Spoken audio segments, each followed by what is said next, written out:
परंतु ये माने नहीं और आज अब विनाश होके ही रहेगा। अब हुआ क्या, जैसे भगवान श्री कृष्ण जी रो रहे थे, उनकी आंखें चमक रही थी, संध्या काल की विदा, और यहां से शिकारी शिकार खेलने के लिए जा रहा था। जैसे शिकारी ने अपने बाण को छोड़ा और वो बाण जाकर के गोविंद के पांव तले लगे।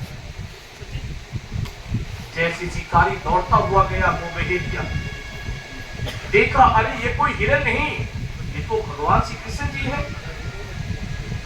बहेलिया चरणों में गिर पड़ा, हे प्रभु, ये मेरे से क्या हो गया?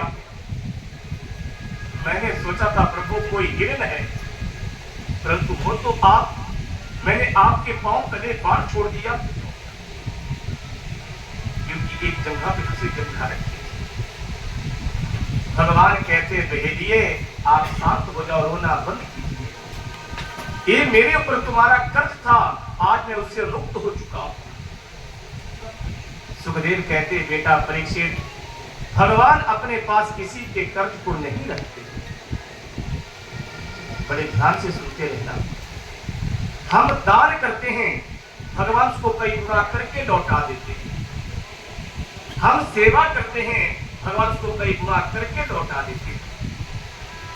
अब कई पूछते हैं, महाराज जी जो हम दान करते हैं तो भगवान किस बैंक में भेजते हैं? तो देखो, भगवान बैंक में नहीं भेजते। जो हम दान करते हैं उसका प्रभाव कहां पड़ेगा? आगे हमारी संतान के ऊपर। हमारे संतान को जहां कहीं भी भेजेंगे ना, सर्वत्र अपने माँ बाप के नाम को रोशन करके आए। क्यों?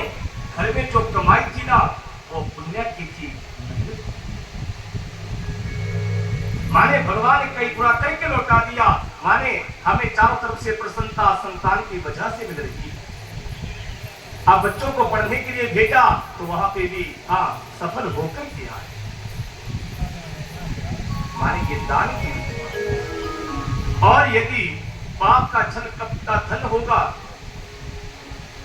संतान को पढ़ने के लिए हमने विदेश भी भेजे, परंतु वहां से भी असफल होकर के। क्यों?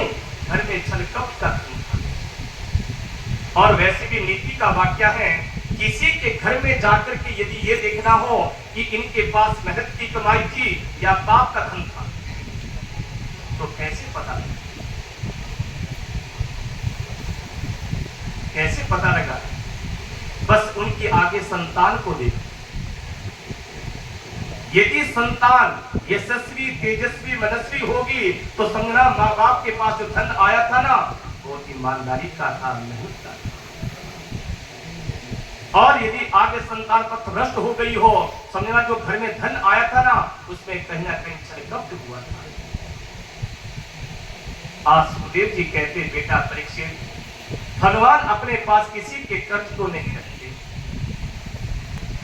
आज मेरे प्रभु कह रहे हैं, सुनो बहेलिए, ये जो आपने मेरे पांव तले बाण छोड़ा है ना, ये मेरे ऊपर तुम्हारा कर्ज था, आज मैं उससे मुक्त हो चुका हूं।